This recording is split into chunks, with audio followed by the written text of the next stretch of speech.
네, 오늘 저는 스스로 개척하라라고 하는 말씀 제목을 가지고 오늘 저번 주에 이어서 함께 은혜를 나누고자 합니다. 네, 오늘도 여전히 어김없이 우리 김성호 집사님이 저를 향해서 기대합니다. 네, 그러셔서 이것이 응원인지 채찍인지 도저히 분간이 가지 않습니다. 네, 제가 팬클럽을 네, 만들어야 될 것 같습니다. 네, 부담감을 한껏 마음의 짐으로 가득 채우고 네, 오늘도 열심히 네, 말씀을 함께 나누고자 합니다. 우리는 우리의 삶에 늘 결핍과 한계 가운데 항상 불가능해 보이는 그러한 경계선 안에서 살아갑니다. 그리고 주변에서 수없이 그것은 안 된다라고 하는 그러한 이야기를 듣습니다. 또한 우리 스스로도 미리 안 된다는 해답을 정해놓고 또한 하나님이 우리에게 주신 무한한 가능성을 가로막고 살아가기도 합니다. 우리는 여기까지가 마지노선이야 이런 말을 사용합니다. 내가 더 이상 할 수 없는 나의 한계점, 경계선, 마지노선. 그러나 내가 정해놓은 이 한계점, 마지노선은 주님의 능력 안에서 반드시 무너져야 합니다. 왜냐하면 하나님은 우리에게 빌립보서 4장 13절에 내게 능력 주시는 자 안에서 내가 모든 것을 할 수 있느니라 라고 우리에게 선포하고 있기 때문입니다. 우리는 일상생활에서 마지노선이라는 말을 자주 사용합니다. 그래서 사람들은 이 마지노선이라고 하는 이 말의 의미가 사자성어로 오해하는 그러한 경우가 없지 않아 있습니다. 그러나 마지노선이라고 하는 이 단어의 사전적인 의미는 어떤 일에 대해 수용하거나 인정할 수 있는 최저한의 한계선 이렇게 이런 의미로 해석을 하고 있습니다.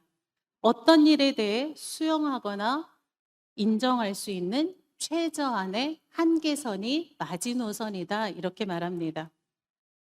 현재 마지노선이라고 하는 이 말은 마지막 최후의 수단 이런 의미로 주로 우리가 사용하고 있습니다. 제1차 세계대전 이후에 프랑스가 독일과의 전쟁을 대비하게 됩니다. 그리고 자국의 병사들을 가장 안전하게 보호할 수 있는 그러한 방법, 또 전쟁이 일어났을 때 승리로 이끌 수 있는 그런 방법을 생각하다가 그 어느 나라도 어떤 곳도 쳐들어올 수 없는 그러한 강력한 방어벽을 세우게 됩니다. 이 마지노선의 요새 건설을 프랑스의 장관이었던 앙드레 마지노선이라고 하는 사람이 처음 주장을 했기 때문에 이 사람의 이름을 따서 마지노선이라는 그런 이름이 만들어졌습니다. 이 마지노선은 10년 동안 만들어졌습니다. 이 규모가 얼마나 크고 넓고 엄청난 그러한 규모를 자랑하는지 국경을 따라 350km에 이르는 길이를 자랑합니다. 두께는 30m가 넘는 콘크리트 벽으로 만들어져 있어서 142개의 그런 묘세와 또 352개라고 하는 그러한 성체로 이루어져 있습니다. 또한 5천 개가 넘는 포대와 수천 개에 이르는 그러한 벙커가 이 마지노선에 배치가 되어서 독일군뿐만이 아니라 그 어떤 나라가 공격해 온다 할지라도 절대로 무너지지 않는 완벽하게 방어할 수 있는 최고의 그러한 방어벽이었습니다.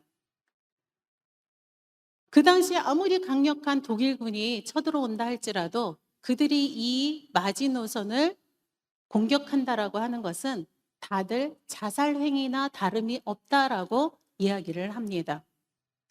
제2차 세계대전이 1939년에 발발을 합니다. 독일군이 폴란드를 공격을 합니다. 그 다음에 이때 이들이 프랑스에서 생각한 것은 무엇이냐면 우리는 그 어느 누구도 넘을 수 없는 마지노선의 엄청난 방어벽을 갖고 있기 때문에 아무리 강력한 독일군이라 할지라도 이곳은 절대로 넘을 수 없다라고 하는, 무너뜨릴 수 없다라고 하는 강한 믿음을 가지고 있었습니다. 그래서 프랑스는 안심했습니다. 왜? 우리에게는 마지노선이 있기 때문에. 하지만 독일은 아무도 예상하지 못하는 그런 뛰어난 전략으로 이 프랑스의 그러한 마지노선 북쪽 끝에 위치하고 있는 아르덴이라고 하는 산림지대를 통과해서 대규모 기갑부대를 투입시킵니다. 그리고 이 아르덴군 이 산림 지역은 나무가 빽빽하게 우거져 있고 또한 길이 좁기 때문에 독일의 전차 부대도 또한 대규모 보병도 절대로 통과할 수 없을 거라고 생각을 했습니다. 그러나 프랑스의 이러한 예상은 완벽하게 빗나갔습니다. 독일군에 의해서 이곳은 돌파됐고 프랑스의 파리 수도는 점령되었습니다. 프랑스는 이 마지노선을 만들기 위해 10년 동안 어마어마한 예산을 투입시켰습니다. 그러나 이 마지노선은 난공불락의 그 어떤 묘세로 그 어떤 누구도 공격할 수 없는 최고의 그런 방어벽을 형성하고 있었지만, 그러나 정작 제2차 세계대전이 일어났을 때에는 무용지물이 되고 말았습니다. 이들은 결국 절대 넘을 수 없을 것 같다라고 하는 이 자신들이 정해놓은 마지노선 때문에 프랑스는 한 달 만에 수도가 함락되는 그러한 치욕을 겪게 되었습니다. 우리는 우리 안에 안 된다고 하는, 절대 이룰 수 없다라고 하는 이 마지노선을, 경계선을 무너뜨려야 합니다. 오늘 본문은 이스라엘 지파들이 각각 땅을 분배받는 과정에서 생긴 갈등의 내용을 다루고 있습니다. 요셉에게는 2명의 아들이 있었습니다. 므낫세와 에브라임입니다. 하나님은 요셉을 특별히 사랑하셨기 때문에 다른 형제들에게는 한 개의 지파를 형성할 때, 하나의 그런 지파로서의 복을 허락할 때 요셉 자손에게만은 2개의 지파, 2종류의 복을 이들에게 허락하십니다. 그것이 바로 에브라임 지파가 받을 복, 또 므낫세 지파가 받을 복입니다. 그런데 이들이 가나안 땅에서 땅을 분배받는 과정 가운데 지금 2지파가 각각 따로 한 지파의 몫을, 제비를 뽑아야 됨에도 불구하고 오늘 하나의 제비만을, 분깃만을 뽑게 됩니다. 오늘 이 본문에 이 문제로 인해서 에브라임과 므낫세가 불만을 가지고 지금 토로하는 내용이 오늘 17장 14절에 먼저 기록하고 있습니다. 우리 같이 다시 한번 17장 14절을 한 목소리로 읽도록 하겠습니다. 요셉 자손이 여호수아에게 말하여 이르되 여호와께서 지금까지 내게 복을 주심으로 내가 큰 민족이 되었거늘 당신이 나의 기업을 위하여 한 제비 한 분깃으로만 내게 주심은 어찌함이니까 하니, 지금 요셉 자손은 자기들이 큰 민족임에도 불구하고 자신들에게 충분한 기업, 충분한 땅을 분배받지 못했다고 지금 불만을 토로하고 있습니다. 하나님이 지금 요셉에게 또한 자신들에게 큰 복을 주셨기 때문에 자손들이 번성했고 또한 큰 지파, 2지파가 되었기 때문에 더 넓은 농경지와 또한 더 큰 성읍을 자신들은 가져야 한다고 지금 주장하고 있습니다.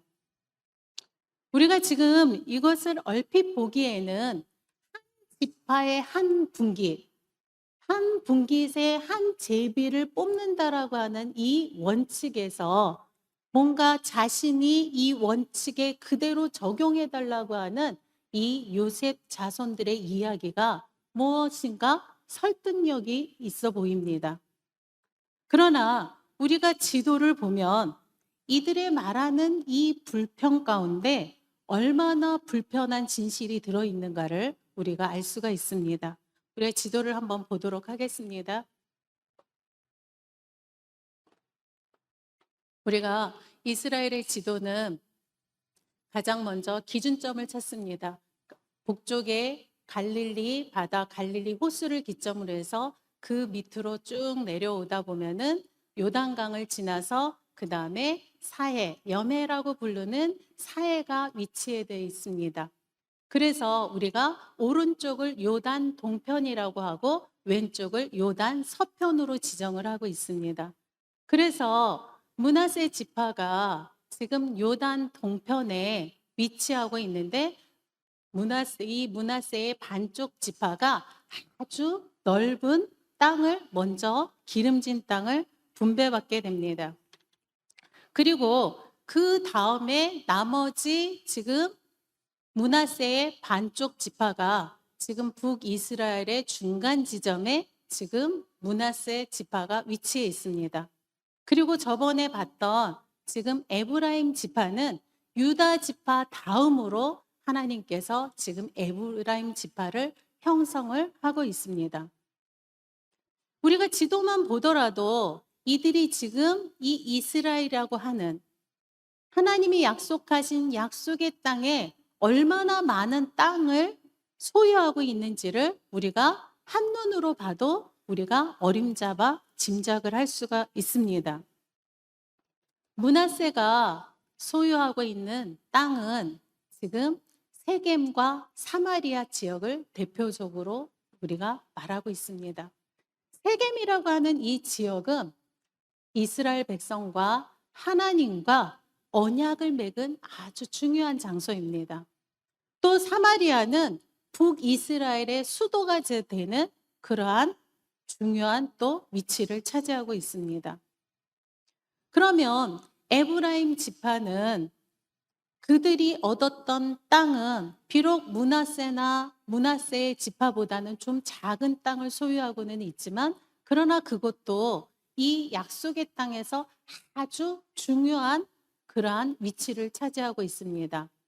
교통의 요충지이기도 하고 많은 물질이 모여드는 예루살렘 성전을 가기 위해서는 반드시 이곳을 통과해야 되는 여리고성이 에브라임 지파가 소유하고 있는 땅입니다. 야곱이 지금 삼촌집에 가는 도중에 베델이라고 하는 곳에서 하나님을 만나게 됩니다. 그곳을 향해서 우리가 하나님의 집이다라고 하는 지칭하는 베델이 이곳에 위치해 있습니다. 또한 법궤가 안치되어 있던 실로라고 하는 이 종교의 영적인 중심지를 차지하고 있었던 곳이 어디냐면 바로 에브라임 지파입니다. 그러니까 이러한 사실로만 보다 할지라도 므낫세 지파가 또한 에브라임 지파가 얼마나 많은 그러한 땅과 얼마나 중요한 그러한 위치를 차지하고 있는지를 우리가 알 수가 있습니다. 이들은 자신들을 스스로를 가리켜 내가 큰 민족이 되었거늘 이렇게 말을 합니다. 이들이 크다라고 하는 이 표현 가운데 이 말은 우리가 단순히 인구가 많다 이런 숫자적인 의미만을 가지고 있지는 않습니다. 크다라고 하는 이 뜻 안에는 애굽의 총리였던 요셉의 후손들이 자신들입니다. 그러기에 우리는 요셉의 후손들이기에 강하다. 우리들은 요셉의 후손들이기에 아주 신분이 귀하다라고 하는 그러한 의미를 여기에 내포하고 있는 것입니다.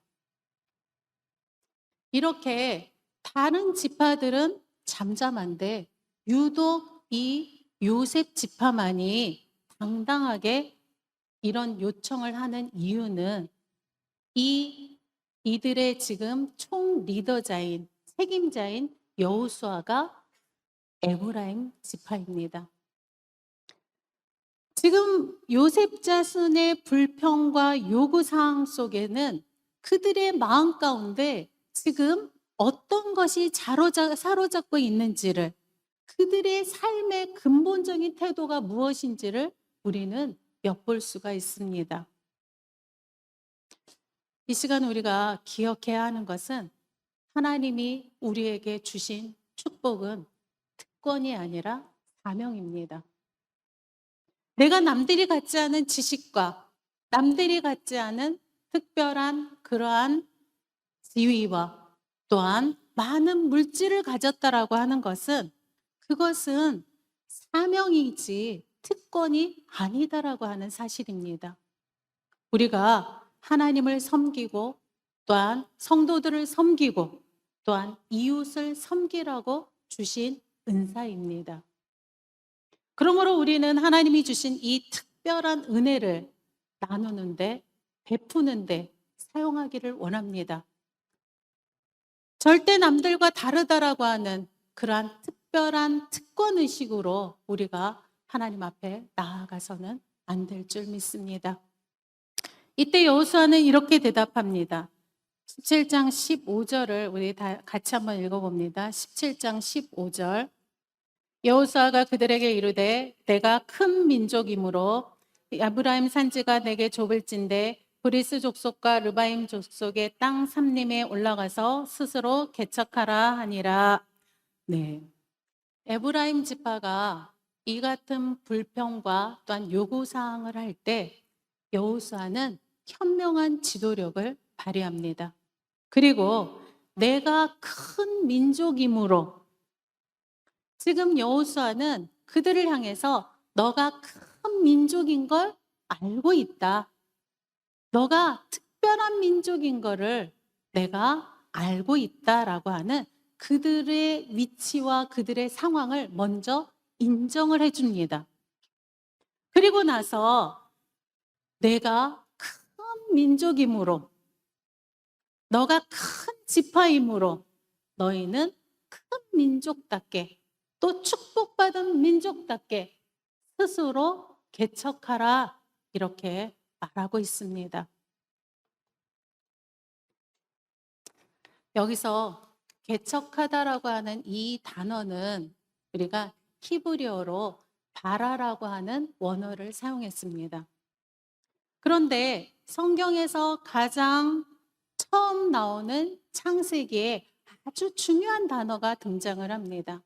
창세기 1장 1절에 태초에 하나님이 천지를 창조하시니라. 오늘 창조하다라고 하는 이 의미도 이 개척하다라고 하는 단어와 똑같이 바라라고 하는 원어를 사용하고 있습니다. 지금 개척하다라고 하는, 너희가 스스로 개척하라고 하는 이 의미와 지금 하나님이 태초에 천지를 창조하신 이 창조의 행위를 하나님은 똑같은 언어로 우리에게 말씀하고 있습니다. 올라가서 개척하는, 또한 창조하는 그 행위를 할 수 있는 분이 하나님이시기 때문에 너희는 그분의 능력을 힘입어서, 그분의 힘을 힘입어서 하나님을 의지하여 싸우라고 지금 여호수아는 말하고 있습니다.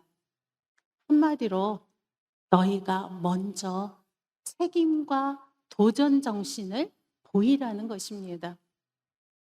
17장 16절을 우리 한번 같이 읽어봅니다. 16절입니다. 요셉 자손이 이르되 그 산지는 우리에게 넉넉하지 못하고 골짜기 땅에 거주하는 모든 가나안 족속에게는 베스안과 그 마을들에 거주하는 자이든지 이스라엘 골짜기에 거주하는 자이든지 다 철번거를 가지고 있나이다 하니, 네, 오늘 보니까 우리에게 산지는 우리에게 넉넉하지 못하고 또 다 철병거를 가지고 있나이다, 이렇게 말합니다. 하나님의 은혜와 상관없이 자녀라는 특권과 또한 권리만 가지고 있는 이런 사람들의 대답은 늘 한결같습니다. 산림이라도 너희가 개척하라. 이렇게 여호수아가 말을 했을 때 그곳은 개척해도 산지가 넉넉하지 못합니다. 거기에 사는 가나안 원주민들은 모두 철병거를 가지고 있습니다. 한마디로 이들의 이야기는 그 땅은 정복하기가 어렵다. 그 땅은 정복하기 싫다. 이런 이야기를 지금 하고 있습니다. 당시 이스라엘 백성들은 청동기 문화권에서 살고 있는 그러한 사람들이었습니다. 그런데 가나안 족속들은, 가나안 원주민들은 철병거를 가지고 있습니다. 그들의 당당한 위세에 눌릴 수 있습니다. 그러나 이것은 단지 핑계에 불과했습니다. 왜냐하면 이미 그들은 지난 7년간 31번의 그러한 전쟁에서 이미 31번의 승리를 거두었기 때문입니다. 그들의 싸움의 승패는 청동기와 철기 무기의 그러한 싸움에 있지 않았습니다. 오로지 전쟁의 주권자 되시는, 전쟁의 주관자 되시는 우리 하나님께 있다라고 하는 사실입니다. 믿습니까? 그들은, 아니 우리의 믿음은 우리가 믿음으로 행하기 싫을 때 항상 이 현실, 이 상황, 이 조건, 이 뒤에 우리는 숨어버리기를 좋아합니다. 그러나 여호수아는 우리에게 이렇게 말합니다. 17절에 여호수아가 다시 요셉의 족속 곧 에브라임과 므낫세에게 말하여 이르되 너는 큰 민족이요 큰 권능이 있은즉 한 분깃만 가질 것이 아니라 이렇게 말씀합니다. 여기에서 여호수아가 이들을 향해서 큰 권능을 가지고 있다라고 이야기를 합니다. 너희는 큰 민족뿐만이 아니라 큰 권능을 가지고 있는 그러한 지파다라고 이야기를 합니다. 여기에서 권능이라고 하는 이러한 의미는 원어로 코아우, 이스라엘 백성들을 구원하시는 하나님의 초자연적인 능력과 힘을 이야기할 때 이 권능이라고 하는 단어를 사용했습니다. 헬라어로는 능력이라고 하는 말을 두나미스라고 하는 단어를 사용합니다. 영어로는 power, powerful. 이럴 때 우리가 능력, 권능이라는 말을 사용을 합니다. 이 두나미스라고 하는 이 단어에서 다이너마이트라고 하는 단어가 형성이 되었습니다. 이 다이너마이트가 폭발하는 순간 총알과는 비교가 되지 않는 엄청난 능력과 엄청난 파워와 힘을 발휘하게 됩니다.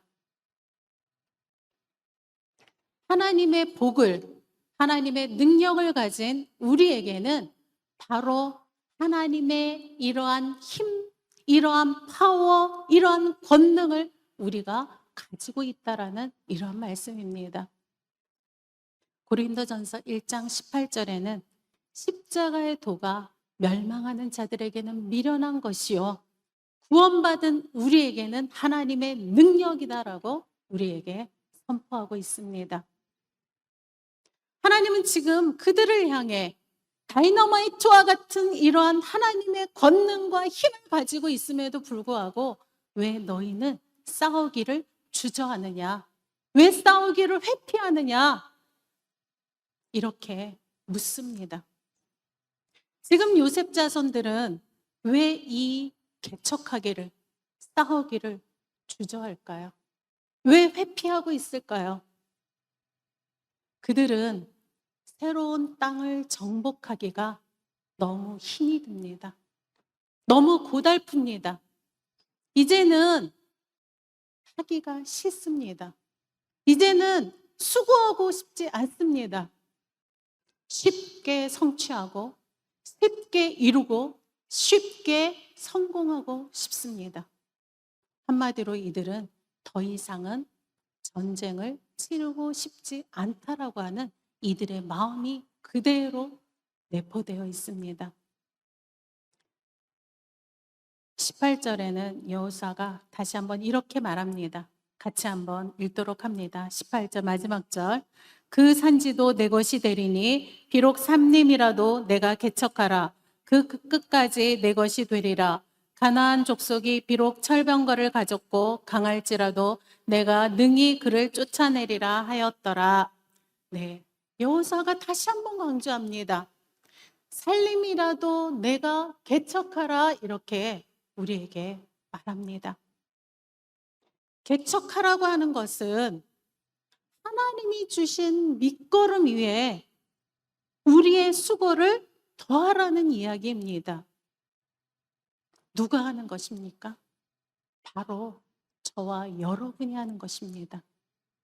이제는 한 걸음 또 한 걸음 발을 내디뎌야 하는 것은 바로 저와 여러분의 몫입니다. 우리의 발걸음이 수고가 필요하지 않는 순간은 단 한 번도 없습니다. 나의 최선과 하나님의 열심히 만났을 때 역사는 시작이 되는 것입니다. 우리는 모두 믿음의 개척자가 되기를 원합니다. 신앙의 원리는 일을 하는 것과 은혜가 함께 가야 믿음이 성장합니다. 하나님의 은혜와 내가 일을 하는 것과 함께 가야 합니다. 우리가 은혜 없이는 살아갈 수가 없습니다. 그러나 은혜가 있다고 해서 우리의 일이, 우리의 삶이, 우리의 환경이 저절로 이루어지는 것은 아닙니다. 우리는 은혜 가운데 열심히 공부해야 합니다. 우리는 은혜 가운데 성실히 일해야 합니다. 수고해야 합니다. 이 은혜와 일의 균형을 통해서 우리의 삶이 하나님의 역사를 완성시켜가는 것입니다. 지금 여호수아가 요셉 자손들에게 요구하는 것이 바로 이것입니다. 그들이 요셉 자손이라고 하는 특별한 그러한 은혜 안에만 머물지 말고 너희 스스로가 살아갈 땅을 스스로 개척하라고 말을 합니다.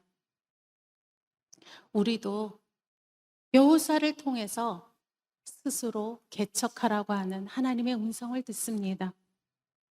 이제 이러한 개척의 신앙들을 여러분의 삶 속에 구체적으로 적용하기를 원합니다.